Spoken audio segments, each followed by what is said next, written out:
Alhamdulillahi Rabbil Alamin wa sallallahu wasallam ala nabiyyina Muhammadin wa ala alihi wa ashabihi wa tabi'ina ila yaumiddin amma ba'd. Ma'asyiral ikhwah yang dirahmati oleh Allah Rabbul Ula, kita bersyukur kepada Allah atas segala nikmat yang telah diberikan. Salawat dan salam semoga sampai kepada Nabi yang mulia, kepada keluarga, kepada para sahabatnya dan segenap kaum muslimin yang berada di atas jalan Nabi alaihi salatu wassalam. Masih melanjutkan poin berikutnya dari Usul Sunnah karya Imam Ahmad rahimahullah. Kita hari ini insyaAllah masuk kepada poin yang ke-27 dan poin yang ke-28 yang merupakan prinsip dari Ahlu Sunnah wal Jamaah. Kata beliau rahimahullah, wa khairu hadhil ummati ba'da nabiyha Abu Bakrin as-Siddiq, thumma Umar ibn al-Khattab, thumma Uthman ibn Affan. Nuqaddimu haula'i thalathah kama qaddamahum ashabu Rasulillah sallallahu alaihi wasallam lam yakhtalifu fi dhalik. Kemudian kata beliau, sebaik-baik umat ini setelah nabinya adalah Abu Bakar As-Siddiq, kemudian Umar, harus ada kemudiannya. Kalau kita sebut dengan dan berarti seimbang. Maka kita sebut dengan kemudian Umar, kemudian Uthman. Kemudian kata Imam Ahmad, kita mendahulukan mereka bertiga sahabat yang tadi sebagaimana Rasulullah sallallahu alaihi wasallam dan para sahabat mendahulukan yang tiga ini. Dan para sahabat tidak berselisih tentang tiga urutan ini, yaitu Abu Bakar, Umar, Uthman. Abu Bakar, kemudian Umar, kemudian Uthman. Thumma ba'da haula'i thalathah ashabus syura al-khamsah. Kemudian urutan selanjutnya setelah tiga para sahabat adalah Ashabus Syura yang 5 orang. Sebenarnya 6 orang, cuma Uthman sudah disebutin. Berarti sisa 5 orang, yaitu Ali ibnu Abi Talib, kemudian Talha ibnu Ubaidillah, wa Zubair ibnu Awam, wa Abdurrahman ibnu Auf, kemudian wa Sa'ad. Sa'ad siapa ini? Bin Abi Waqqas. Kulluhum yasluhu lil khilafah. Semua mereka itu cocok dan layak untuk menjadi khalifah. Ini poin yang akan dijelaskan beliau. Wa kulluhum imam, dan setiap mereka adalah imam. Wa nadhhabu fi dzalika ila hadits Ibnu Umar. Dan dalil kita tentang Abu Bakar, kemudian Umar, kemudian Uthman, itu berdasarkan dalil yang diriwayatkan oleh sahabat Abdullah ibnu Umar. Hadis ini diriwayatkan oleh Imam Ahmad sendiri dan Ibnu Majah. Kata Nabi SAW, kata Ibnu Umar, kunna na'uddu wa Rasulullah sallallahu alaihi wasallam hayyun wa ashabuhu mutawafirun. Kami dulu menghitung, yakni mengurutkan, saat itu Rasulullah masih hidup dan para sahabat berlimpah. Kata Ibnu Umar, kami urutkan Abu Bakar urutan pertama, summa Umar, kemudian Umar urutan ketiga, summa Uthman urutan kedua Umar, summa Uthman urutan ketiga Uthman, summa naskut, kemudian kami diam. Di sini akan kita jelaskan kenapa tidak disebutkan oleh Ibnu Umar Ali atau oleh Imam Ahmad Ali di urutan keempat. Ma'asyiral ikhwah yang dirahmati oleh Allah Subhanahu wa taala. Kalau kita lihat urutan yang disebut oleh Imam Ahmad di dalam urutan Usul Sunnah beliau, sebelumnya beliau menyebutkan tentang tanda-tanda hari kiamat. Kemudian beliau menyebutkan tentang definisi iman dan bahwa iman itu bertingkat. Kemudian beliau sebutkan contohnya kemarin masalah apa? Masalah salat. Maka hari ini beliau menyebutkan, atau di poin ini beliau menyebutkan tentang para sahabat ridwanullah alaihim ajmain. Dan ini kalau kita lihat adalah salah satu tanda indahnya susunan Imam Ahmad dalam Usul Sunnah. Karena yang pantas dijadikan contoh dalam iman dan amalan iman adalah para sahabat ridwanullah alaihim ajmain. Di sini beliau menyebutkan wa khairu hadhil ummah, sebaik-baik umat ini. Yang dimaksud dengan sebaik-baiknya adalah yang paling tinggi derajatnya di sisi Allah, yang paling sempurna iman dan ihsannya kepada Allah, yang paling tinggi derajatnya di sisi Allah dan yang paling sempurna iman dan ihsannya kepada Allah Subhanahu wa taala. Itulah disebut dengan sebaik-baiknya. Jadi siapa yang paling baik keimanannya, yang paling baik ihsannya, sehingga dia derajatnya tinggi di sisi Allah Subhanahu wa taala, maka dia pantas mendapat sebutan sebaik-baiknya. Beliau sebutkan tadi sebaik-baik umat ini setelah nabinya. Setelah nabinya maksudnya adalah setelah nabi umat ini dan setelah para nabi. Kita ketahui bahwasanya di akhir zaman sebagaimana kita sebutkan sebelumnya bahwa Nabiullah Isa alaihi salam akan turun lagi ke bumi. Dan otomatis ketika itu beliau mengikuti syariat Nabi Muhammad sallallahu alaihi wasallam. Maka ucapan ba'da nabiha, setelah nabinya, maka Abu Bakar, kemudian Umar, kemudian Utsman. Karena kalau kita sebutkan sebaik-baik umat ini setelah Nabi Muhammad, maka siapa? Nabi Isa alaihi salam. Makanya kita sebutkan sebaik-baik umat setelah nabinya, setelah nabi dari kaum muslimin, maka Abu Bakar, kemudian Umar, kemudian Utsman. Nah, di sini Imam Ahmad rahimahullah tidak menyebutkan urutan keempatnya adalah Ali bin Abi Thalib radhiyallahu taala anhu. Walaupun nanti beliau masukkan Ali di dalam Ashabus Syura. Ashabus Syura adalah 6 sahabat yang disebutkan oleh Umar ibn al-Khattab radhiyallahu taala anhu. Kemudian kita ketahui Abu Bakar mendapatkan khilafah dengan isyarat dari siapa? Dari Rasul sallallahu alaihi wasallam. Sehingga itu menjadi ijma' kaum muslimin. Kemudian Umar menjadi khalifah disebabkan ditunjuk oleh siapa? Abu Bakar As-Siddiq radhiyallahu anhu.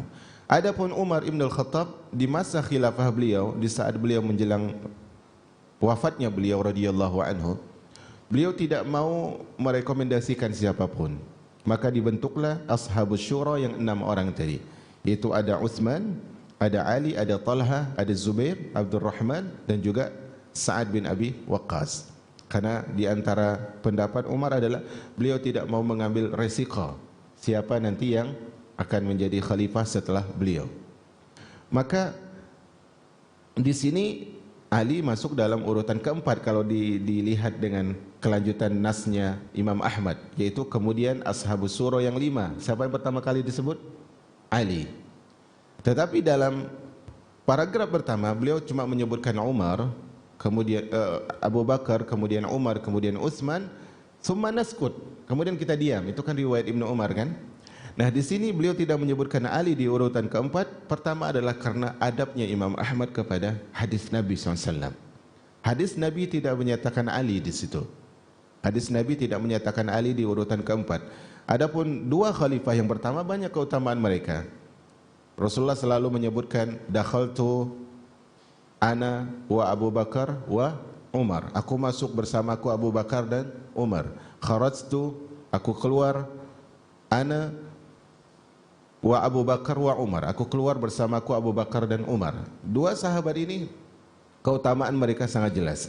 Kemudian dalam hadis Ibnu Umar tadi yang diriwayatkan oleh Imam Ahmad dalam musnadnya, kami menghitung di masa Rasulullah hidup dan para sahabat masih berlimpah bahwa urutannya adalah Abu Bakar, kemudian Umar, kemudian Utsman, kemudian diam.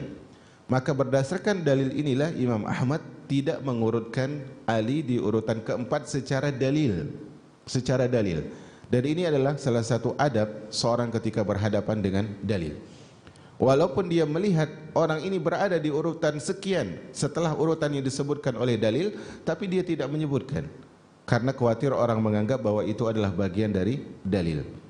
Alasan kedua, Imam Ahmad rahimahullah tidak menyebutkan Ali di urutan keempat secara paragraf. Ingat ya, tadi beliau tetap sebutkan Ali di urutan keempat, tapi secara paragrafnya beliau tidak sebutkan secara langsung. Itu dikarenakan para sahabat atau kaum muslimin secara umum ya, kaum muslimin secara umum itu berselisih tentang mana yang lebih utama antara Utsman dan Ali radhiyallahu anhu dari segi keutamaan. Dan ini poin perlu diperhatikan. Sebagian para ulama mengedepankan Ali daripada Utsman dari segi keutamaan. Ingat, perselisihannya dari segi keutamaan, tapi dari segi khilafah mereka sepakat bahwa Ali nomor 4, Utsman nomor 3. Dari segi khilafah mereka sepakat, tapi dari segi keutamaan individu mereka berbeda. Tetapi wallahu a'lam bishawab, tetaplah Utsman lebih utama daripada Ali radhiyallahu taala anhu. Hanya saja ada perselisih di situ. Makanya beliau tidak menyebutkan Ali di paragraf pertama ketika beliau menyebutkan urutan umat yang paling utama di kalangan kaum muslimin setelah nabinya. Nah, di sini ma'asyiral al-muslimin yang dirahmati oleh Allah Subhanahu wa taala, yang harus kita perhatikan pula dalam poin yang disebutkan oleh Imam Ahmad rahimahullah di sini adalah bahwasanya di antara akidah Ahlussunnah wal Jamaah, mereka secara umum menempatkan para sahabat di tempat yang paling mulia setelah para nabi dan rasul. Ini kesepakatan kaum muslimin. Para sahabat secara umum, ya, kita tidak sebutkan Abu Bakar, Umar, tapi para sahabat secara umum mereka memiliki makanah, manzilah, kedudukan yang tinggi di sisi Allah Subhanahu wa taala, dan kaum muslimin mengakui hal itu. Kaum muslimin yang Ahlus Sunnah wal Jamaah mengakui hal itu. Dan dalil dalam hal ini bisa kita lihat di dalam buku-buku yang menyebutkan tentang manaqib, kedudukan para sahabat ridwanullah alaihim ajmain. Nah, dalam masalah ini berarti kalau kita sudah mengetahui seluruh para sahabat paling mulia setelah para nabi dan rasul, maka dengan itu kita bisa menjaga sikap kita, menjaga dada kita, menjaga hati kita, dan menjaga lisan kita dari berbicara yang tidak baik tentang para sahabat ridwanullah alaihim ajmain. Karena itulah kalau kita lihat, ya, di antara hak-haknya para sahabat yang harus kita penuhi, atau bahasa lain, di antara kewajiban yang harus kita tunaikan kepada para sahabat, di antaranya adalah mencintai mereka.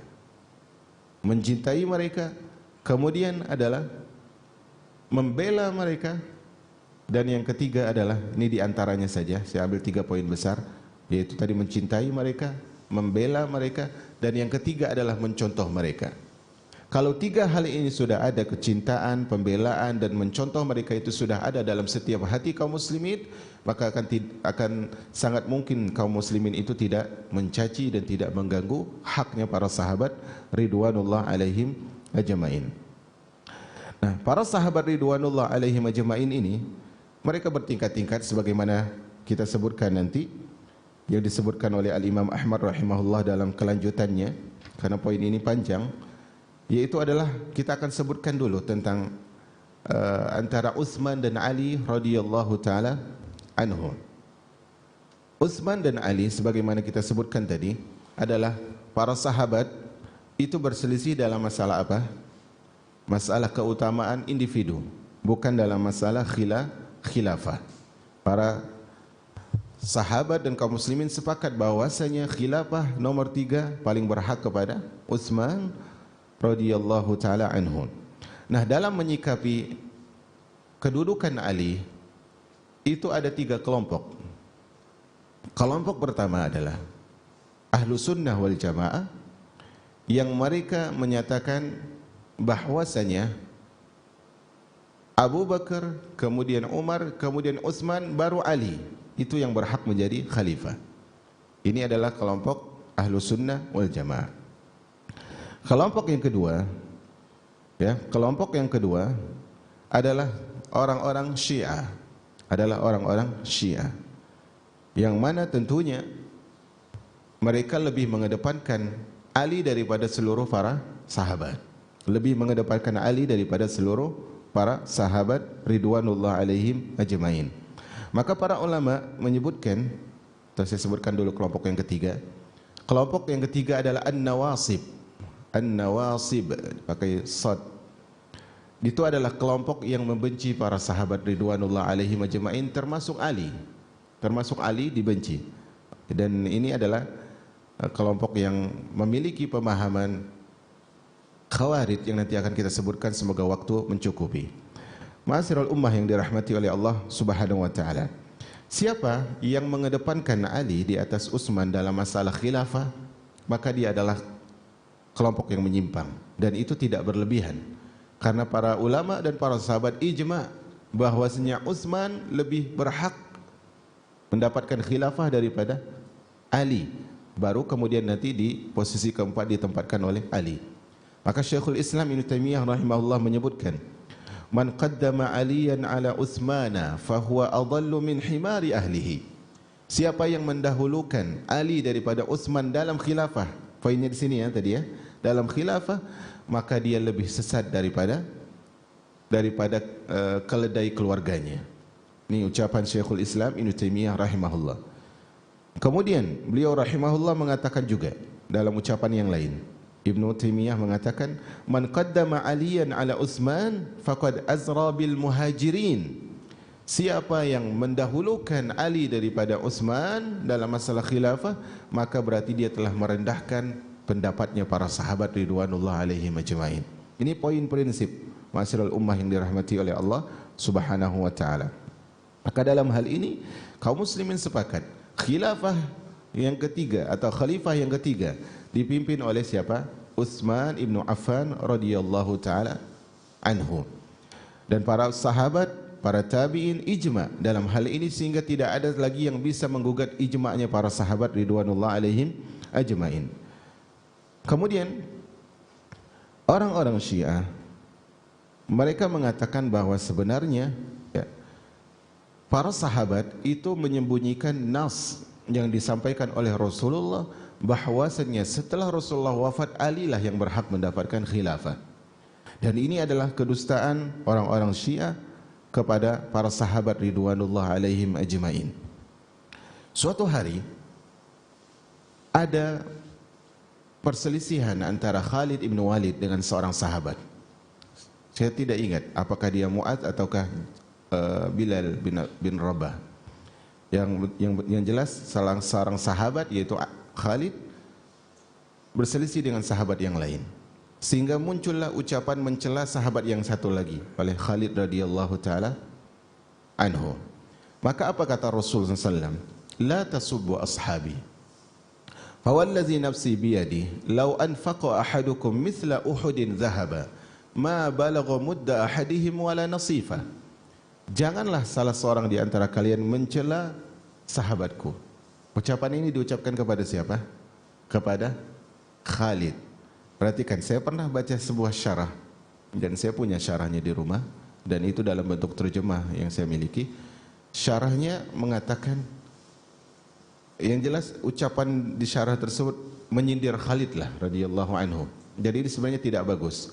Makanya dalam masalah akidah sangat penting terjemahan itu dipilih, dan juga guru yang menyampaikan harus membenarkan kalau ada terjemahan yang salah.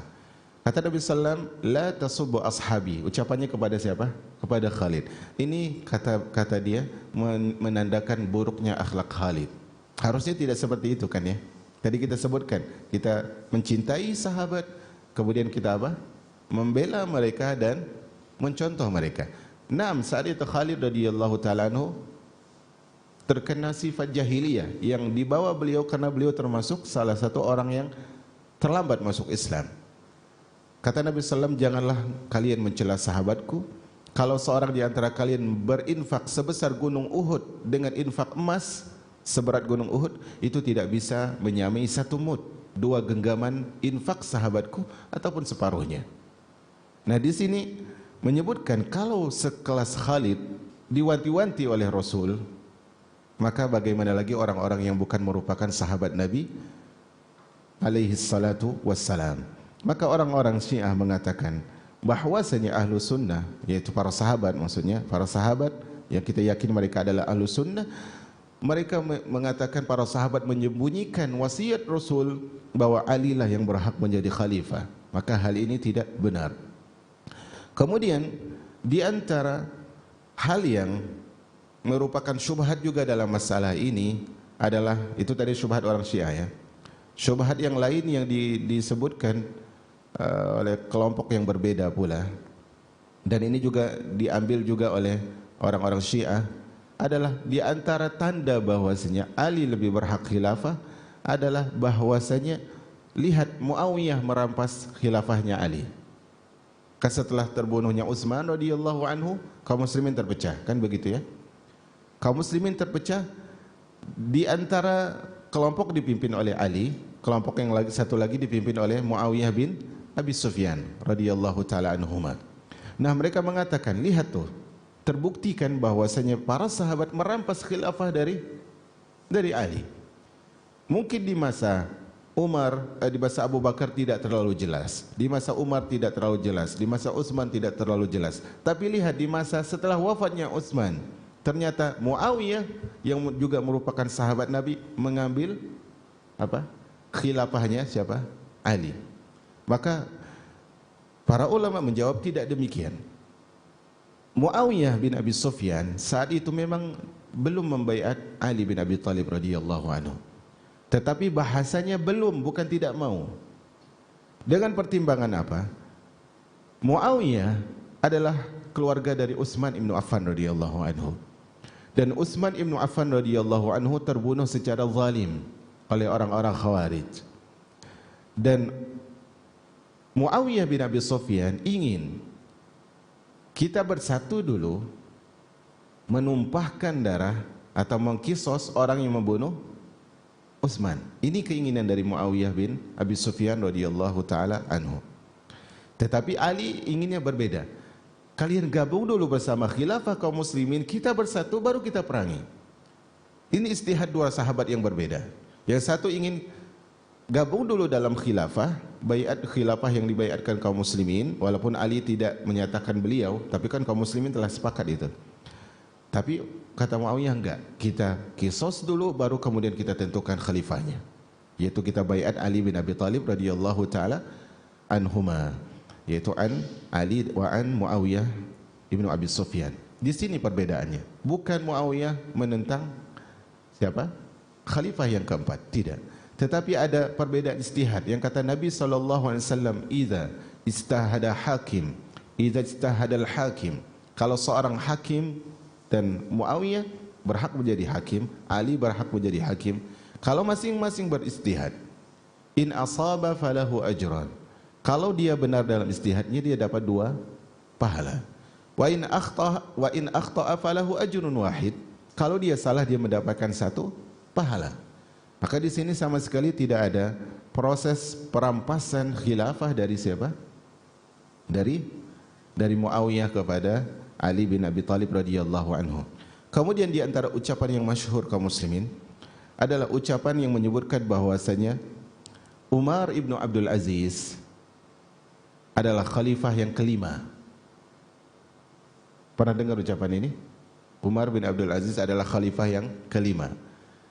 Saat itu di masa khalifah Umar bin Abdul Aziz, kaum muslimin dalam kemakmuran, sehingga ketika setiap keluarga diberikan zakat dikembalikan lagi karena makmurnya masa khilafah Umar bin Abdul Aziz radhiyallahu taala atau rahimahullah. Beliau adalah seorang tabi'in, termasuk ahlul bait Nabi sallallahu alaihi wasallam. Sehingga di ucapan sebagian para dai, sebagian para masyayikh menyebutkan bahwasanya Umar bin Abdul Aziz adalah khalifah yang keberapa? 5. Ucapan ini berlebihan. Ucapan ini berlebihan. Karena khalifah yang kelima seharusnya siapa? Hasan bin Ali bin Abi Thalib. Kemudian setelah Hasan siapa? Muawiyah bin Abi Sufyan. Maksud saya menjelaskan tentang hal ini adalah agar kita tidak mendahulukan tabi'in di atas sahabat. Maka para ulama menyebutkan, setelah-telatnya seorang sahabat menjadi sahabat Nabi, misalnya dia menjadi sahabat Nabi hanya sesaat sebelum Nabi wafat, dia melihat Nabi, bertemu Nabi, beriman kepada Nabi dan wafat di atas Islam, berarti kan cuma sebentar bertemu dengan Nabi. Sesaat saja masa persahabatan dia dengan Nabi selama dia wafat dalam Islam itu mengalahkan seluruh amalan para tabi'in.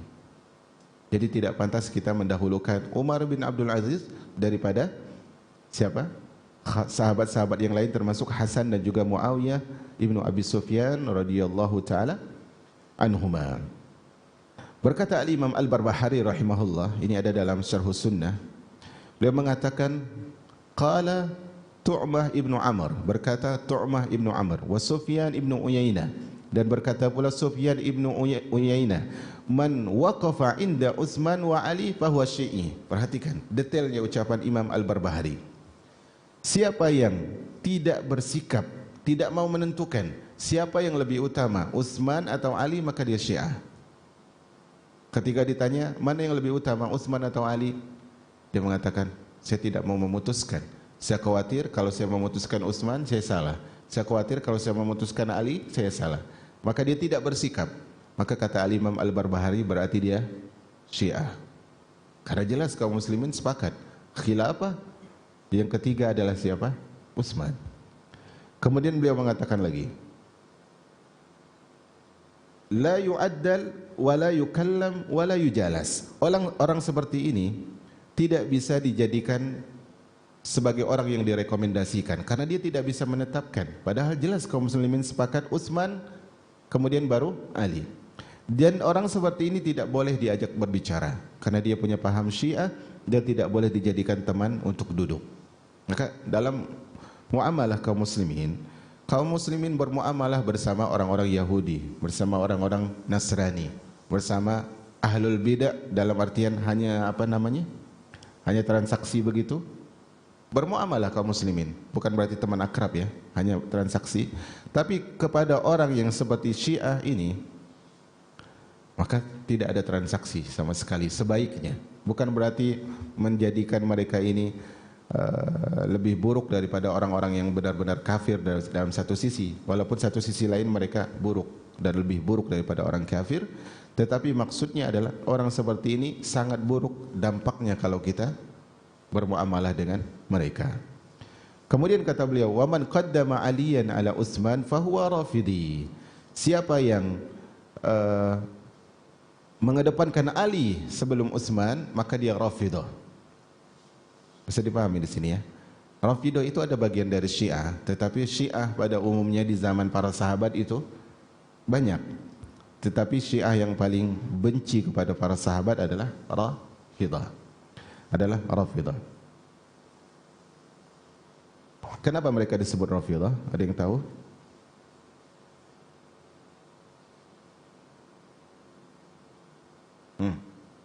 Ada yang tahu? Anak kasih PR ya, Masya Allah, bukan depan anak kasih hadiah.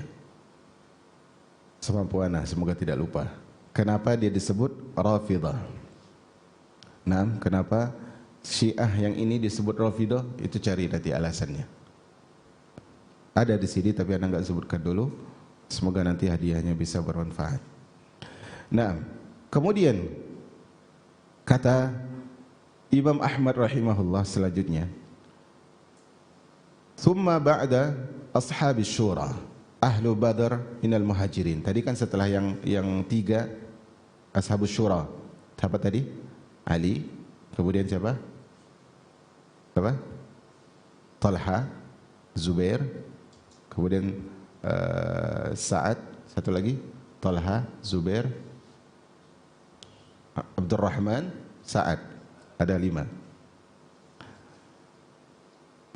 Kemudian setelah itu kata beliau, ini di poin selanjutnya. Setelah itu kata beliau adalah wa ba'da summa ba'da ashabus syura ahlu badar minal muhajirin. Jadi urutannya begini. Sahabat yang 3, oke. Kemudian sisanya adalah ashabus syura. Kemudian sisanya setelah itu adalah ahlul badar.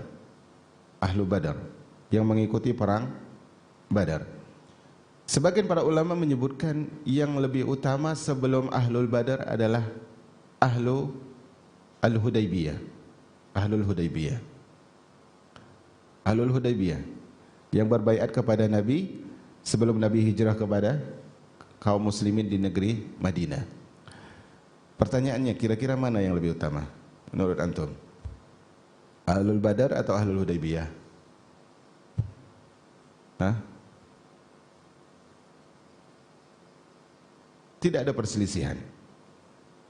Kalau disebutkan Ahlul Badar, betul. Kalau disebutkan Ahlul Hudaybiyah, betul. Dengan pertimbangan apa? Ahlul Hudaybiyah mereka pasti ikut perang Badar. Sehingga mereka otomatis masuk ke dalam apa? Ke dalam Ahlul Badar.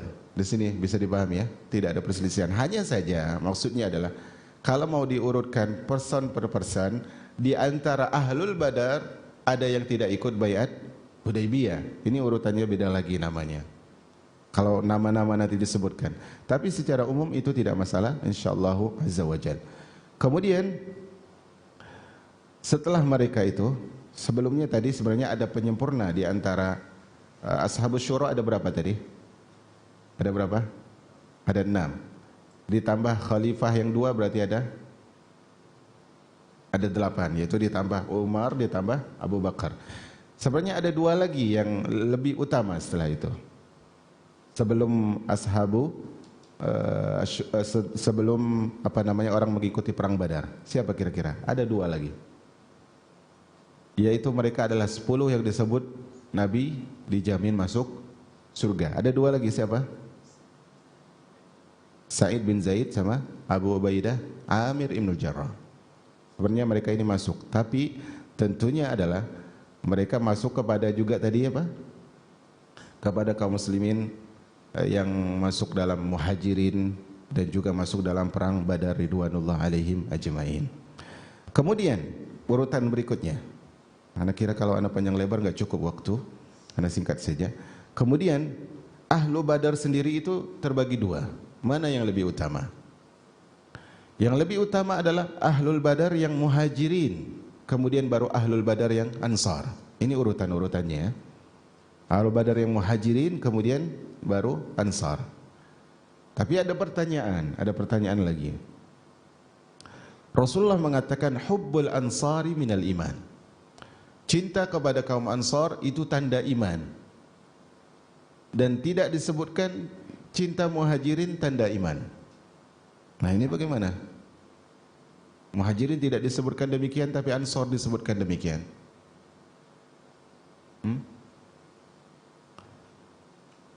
Jawabannya adalah dari 2 sisi. Jawaban pertama adalah muhajirin tidak diragukan lagi bahwa mereka adalah yang lebih utama daripada ansar karena mereka berhijrah bersama Nabi menuju ansar. Otomatis mereka yang pertama kali beriman, kan begitu ya? Berarti lebih utama. Yang kedua, alasan kedua adalah muhajirin otomatis ansar. Paham tidak? Ansar artinya apa? Bukan ansar di negeri kita ya, maksudnya. Ansar secara bahasa. Ansar artinya apa? Penolong, kan begitu. Otomatis muhajirin ansar secara bahasa. Walaupun dari segi tempat maksudnya ansar adalah apa? Kaum muslimin di negeri Madinah. Begitu. Ini 2 alasan yang mengatakan jelas walaupun tidak disebutkan hubbul muhajirin minal ansar, hubbul muhajirin minal iman, tapi hubbul ansar minal iman, dikarenakan jelas para muhajirin masuk dari kalangan kaum ansar. Ini jelas ya, jamaah yang dirahmati oleh Allah Subhanahu wa taala. Kemudian kata Imam Ahmad rahimahullah,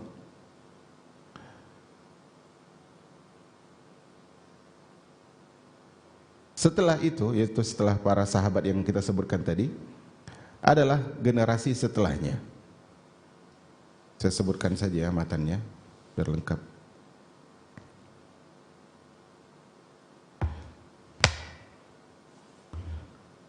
Kata beliau, "Tsumma afdhalun nasi ba'da haula'i ashabi Rasulillah al-qarnul ladzi bu'itsa fihim." Kemudian setelah para sahabat tadi, yang paling utama adalah setiap para sahabat yang mendapatkan masa Rasul SAW. Tadi kita sebutkan ya, mungkin tidak ada para sahabat yang tidak ikut perang Badar. Ada tidak? Antum ragu kayaknya. Ada tidak? Ada. Kan banyak juga yang masuk Islam setelah perang Uhud, kan begitu? Berarti ada sahabat yang tidak ikut perang Badar. Bisa dipahami ya? Kemudian setelah itu adalah setiap para sahabat yang mendapatkan masa Nabi SAW, kullu man sahibahu sanah, baik dia hanya bersahabat dengan Nabi setahun, tapi syaratnya tadi dia masuk Islam di masa Nabi, melihat Nabi masuk Islam dan wafat di atas Islam. Kemudian yang baik itu 1 bulan, syahran, au yauman atau cuma sehari, au sa'ah atau hanya sesaat. Selama dia adalah seorang sahabat, dia lebih utama daripada tabi'in, walaupun tabi'in itu lebih banyak amalnya daripada sahabat ini. Itu konsepnya. Makanya kemarin disebutkan mana yang lebih utama, Muawiyah, Umar bin Abdul Aziz atau Muawiyah. Masih ingat pembahasan kita sebelumnya? Apa kata para sahabat? Satu debu, kata para ulama, satu debu yang menempel di kuda perangnya Muawiyah lebih baik daripada Umar bin Abdul Aziz. Ini mereka menjelaskan tentang besarnya kedudukan para sahabat. Persahabatan dengan Nabi itu sendiri mengalahkan semua amal saleh para tabi'in. Ini penting ya kita pahami. Wa kanat sabiqatuhu ma'ahu wa sami'ahu minhu wa nadhara ilaihi nadhra. Adalah siapa yang lebih dahulu mendengar, melihat Nabi SAW, fa'adnahum suhbah wa afdalu minal qarni alladhi lam yarawhu.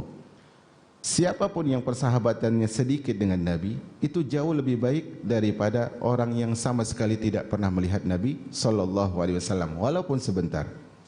Kemudian, hal yang perlu kita pahami juga, ikhwah, dari pengutamaan para sahabat ini, mana yang lebih utama, mana yang lebih itu, adalah jelas siapa yang masuk Islam setelah atau sebelum Fathul Mekah, dia lebih utama daripada setelah Fathul Mekah.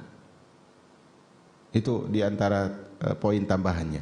Kata Allah Subhanahu Wa Taala berfirman, la yastawi minkum man anfaqa min qablil fathi wa qatal.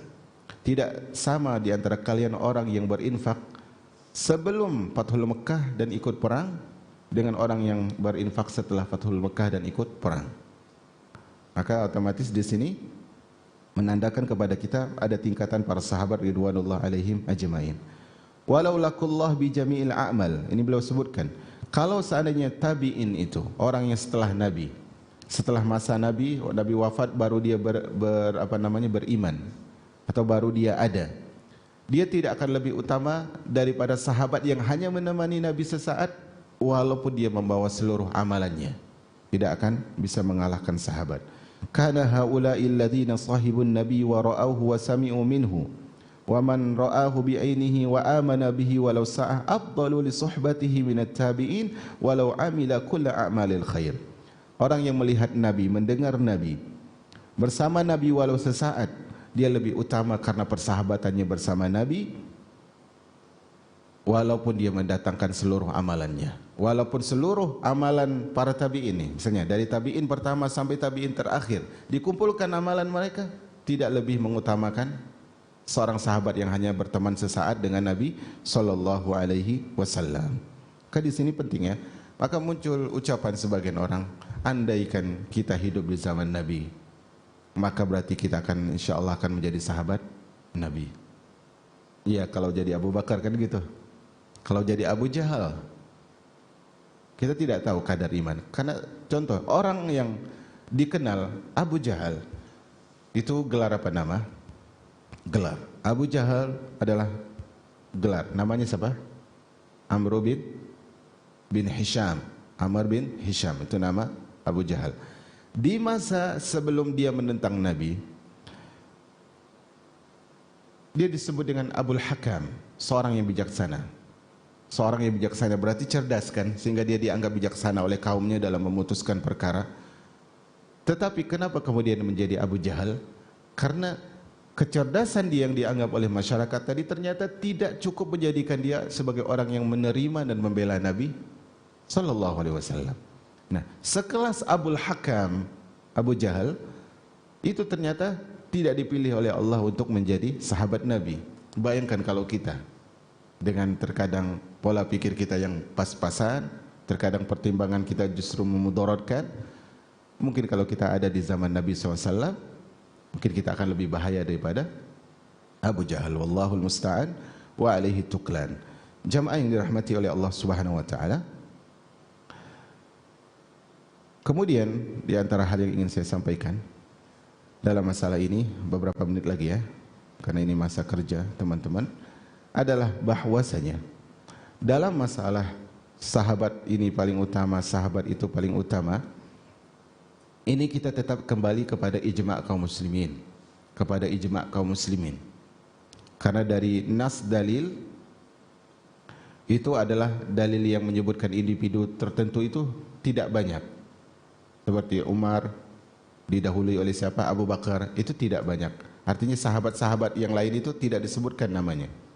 Hanya beberapa para sahabat. Jadi setelah dalil kita kembali kepada ijma'.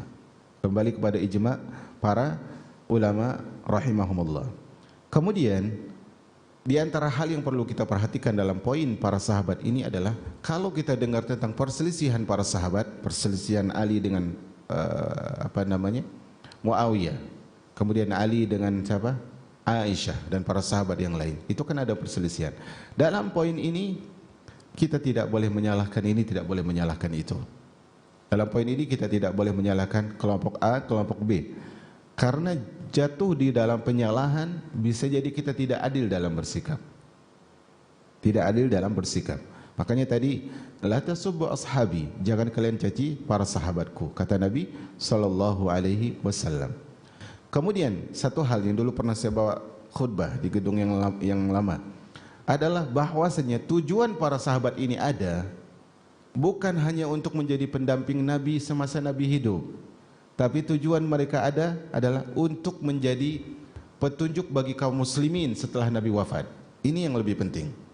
Ini yang lebih penting. Kata Nabi SAW dalam hadis yang diriwayatkan oleh Al-Imam Muslim, an-nujumu amanatun lis-sama. Bintang-bintang di langit itu adalah pelindung langit. Fa idza zahabatin nujum atatis sama ma tu'ad. Kalau bintang itu enggak ada, maka bara bahaya akan menyerang langit. Langit akan runtuh, kemudian setan-setan akan mencuri pembicaraan yang ada di langit. Ini kata Nabi SAW. Kemudian kata Nabi, wa ana amanatun li ashabi. Sedangkan aku adalah pelindung sahabatku. Kata Nabi SAW, fa idza zahabtu ata ashabi ma yu'adun. Kalau aku wafat, akan ada bencana yang menyerang sahabatku. Dan ini terbukti, kan? Terbukti. Setelah Rasulullah wafat, langsung banyak yang murtad, tidak mau bayar zakat. Itu di masa Abu Bakar. Setelah Abu Bakar wafat, di masa Utsman, masih banyak lagi orang-orang yang menyerang para sahabat ridwanullah alaihim ajma'in. Setelah Umar wafat, kemudian di masa Utsman, itu mereka terjadi perselisihan mana khalifah dan sebagainya, walaupun nanti keputusan kepada Utsman. Ada juga penyerangan kepada para sahabat. Kemudian setelah masa Ali, masa Utsman, masa Ali, jelas para sahabat mendapatkan fitnah demi fitnah. Tetapi poin terakhir yang perlu kita perhatikan, kata Nabi SAW, wa ashabi amanatun li ummati, dan sahabatku adalah pelindung umatku. Fa idza dhahaba ashabi ata ummati ma yu'adun.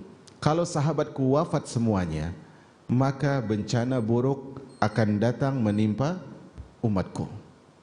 Di sini Al-Imam Ibnul Qayyim punya ucapan yang bagus. Kata beliau, Nabi SAW ja'ala nisbata ashabihi ila man ba'dihim ka nisbatihi ila ashabi. Nabi menjadikan perumpamaan sahabatnya bagi umatnya, posisi sahabat bagi umat itu bagaikan posisi beliau bagi para sahabat. Ka nisbatin nujumi ila sama, dan seakan-akan seperti bintang yang melindungi langit. Wa minal ma'lum anna hadha tashbih yu'ti min wujubil ikhtida'il ummah bihim. Perumpamaan sahabat itu seperti Nabi, sahabat bagi umat itu seperti Nabi bagi sahabat, dan seperti bintang bagi langit, itu adalah menuntut kita untuk apa? Mengambil petunjuk dari para sahabat. Kemudian di ujungnya beliau mengatakan, saya potong ucapan beliau, saya ambil ujung, fa innahu ja'ala baqa'ahum bainal ummah amanah lahum wa hazran minasyarri wa asbabihi. Kata beliau, dan Rasulullah menjadikan para sahabat sebagai pelindung bagi umat yang melindungi mereka dari keburukan dan sebab-sebab keburukan. Bayangkan antum, bintang kalau enggak ada, otomatis itu kan tanda malam itu gelap gulita. Tanda malam gelap gulita, khususnya di zaman dulu ya, itu susah orang untuk menentukan arahnya. Susah orang untuk menentukan arahnya. Karena malam yang gelap gulita, tidak ada bulan, tidak ada bintang, itu menuntut seorang untuk bersikap lebih maksimal dalam menentukan arah. Dan bayangkan kalau tidak ada para sahabat, terjadi perselisihan-perselisihan, tidak bisa ditanyakan kepada para sahabat bagaimana Nabi dulu. Makanya muncullah sanad-sanad yang merupakan poin penting dalam ilmu hadis. Nah, umat al-Islam yang dirahmati oleh Allah Subhanahu wa taala, ana tutup dengan 3 ucapan ulama. Yang pertama adalah ucapan Al-Imam Muslim Al-Khawlani. Ucapan pendek saja, rahimahullah. Beliau mengatakan, "Matsalul ulama fil ard kamatsalin nujum fis sama." Pentingnya ulama itu dan permisalan para ulama itu di muka bumi seperti permisalan bintang yang ada di langit. Idza badat lahum ihtadau. Kalau bintang itu ada, kalau ulama itu ada, maka para kaum muslimin umat mendapatkan petunjuk. Wa idza khafiyat alaihim tahayyaru. Kalau bintang itu tidak ada, dan maksudnya kalau ulama itu tidak ada, maka kaum muslimin akan kebingungan. Kan ini penting, seorang ulama itu dinampakkan di tengah-tengah kaum muslimin. Kedua adalah ucapan sahabat yang mulia Khalid ibn Walid radhiyallahu anhu. Ada seorang berkata kepada Khalid bin Walid radhiyallahu an, dia mengatakan, "Ya Abu Sulaiman, wahai Abu Sulaiman," ini kunyahnya Khalid, "Ittaqillah, bertakwalah kepada Allah. Fa innal fitana zaharat." Sesungguhnya fitnah telah muncul. Apa kata Khalid? "Ama wabdul Khattab hayyun fala." Tidak mungkin fitnah itu berbahaya selama Umar bin Khattab masih hidup. Ini poin yang diambil apa? Selama sahabat masih ada. Padahal Khalid itu sahabat loh. Cuma dia tidak mau bilang, saya, selama kami para sahabat masih ada. Tapi dia bilang, selama Umar bin Khattab itu masih hidup, fitnah tidak akan merajalela. Ini dari segi umum para sahabat. Dari sisi khusus adalah memang Umar adalah pintunya fitnah. Kan kata Nabi kan begitu. Nabi SAW pernah bermimpi, kemudian Nabi SAW melihat bahwasanya pintu itu rusak, pintu itu pecah. Kata Nabi SAW, kata Umar, "Wahai Rasulullah, apakah pintu itu rusak dengan sendirinya ataukah dia dirusak?" Maka kata Rasulullah, pintu itu dirusak. Maka maksudnya apa? Umar itu dibunuh radhiyallahu taala anhu. Ucapan yang ketiga adalah ucapan Syekhul Islam Ibnu Taimiyah rahimahullah. Beliau mengatakan, "Wa yaqbaluna ma jaa bihil kitab was sunnah wal ijma'." Kaum muslimin menerima apa yang dibawa oleh Al-Qur'an dan sunnah dan ijma'. Wa min fadailihim wa maratibihim. Tentang keutamaan para sahabat dan kedudukan mereka. Fayufaddiluna man anfaqa min qablil fathi wa huwa sulhul Hudaybiyah wa qatal ala man anfaqa min ba'dihi wa qatal. Dan mereka mendahului orang yang berinfak sebelum fath. Dan di sini beliau menyebutkan fath di sini adalah sulhul Hudaybiyah. Menurut beliau lebih utama daripada orang yang berinfak setelah masa itu. Wa yuqaddimuna al-muhajirin 'alal ansar, dan sahabat muhajirin lebih utama daripada sahabat ansar. Di sini saya ingin ambil beberapa faedah dari kenapa muhajirin diutamakan di atas ansar. Pertama jelas masa kebersamaan dengan kebaikan itu dihitung dari siapa yang dulu, atau bahasa lainnya begini, siapa yang lebih lama dengan kebaikan maka dia lebih utama daripada orang yang sebentar dengan kebaikan. Ana ingin jelaskan begini ya, dalam konsep imam, memilih siapa yang pantas dari imam itu ada 4 kan ya. Pertama lihat hafalan Qur'annya, bacaan Qur'annya. Kalau seimbang baru lihat siapa yang lebih dominan dari segi sunnah, kan begitu. Kalau yang Al-Quran dan sunnahnya seimbang, maka lihat siapa yang lebih dulu masuk Islam. Ada 3 apa? Lihat siapa yang lebih dulu masuk Islam. Nah di sini bukan berarti, ingat, bukan berarti orang yang lebih dulu masuk Islam, maksudnya kita setelah para sahabat jelas siapa yang lebih dulu masuk Islam dia lebih utama daripada yang terakhir masuk Islam. Tapi kita, siapa yang telat masuk Islam belum tentu dia lebih rendah daripada yang pertama masuk Islam. Siapa yang lebih pertama masuk Islam belum tentu dia lebih utama daripada yang terakhir masuk Islam. Makanya bahasa yang saya gunakan tadi, siapa yang lebih lama dengan kebaikan, maka dia lebih utama. Maksudnya apa? Orang yang lebih dulu masuk Islam belum tentu dia lebih banyak kebaikannya daripada orang yang setelah dia masuk Islam. Jadi konsepnya adalah siapa yang paling sering dengan kebaikan, itu yang lebih utama. Bisa dimengerti ya di sini? Faedah kedua, dan ini benar-benar penutup. Ya, kalau ana lanjutkan antum bisa tutup dan bisa bubar. Ini benar-benar penutup.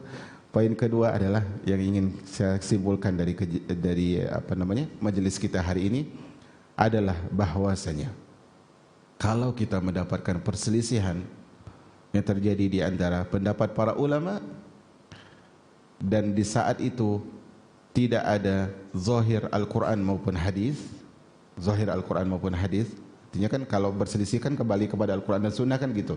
Tapi kalau ternyata di poin tertentu menurut kita tidak terdapat dukungan secara langsung dari Al-Quran dan hadis karena hanya orang tertentu yang bisa melihat, maka kembalilah ke ucapan ulama yang mengambil ucapan sahabat. Kembalilah kepada ucapan ulama yang mengambil ucapan para sahabat, selama kita tidak mendahului Al-Quran dan Sunnah. Wallahu a'lam bishawab. Inilah beberapa penjelasan, dan penjelasan hari ini adalah sangat tidak cukup untuk menjelaskan 4 poin yang disebutkan oleh Imam Ahmad. Saya lihat nanti kalau menurut saya ada hal yang perlu saya tambah di pekan hadapan sebelum kita lanjut dalam masalah taat dan mendengar pemerintah. Wallahul musta'an wa alaihi tuqlan. Sallallahu ala nabiyyina Muhammad. Subhanakallahumma bihamdika asyhadu an la ilaha illa anta astaghfiruka wa atubu ilaik. Wassalamualaikum warahmatullahi wabarakatuh.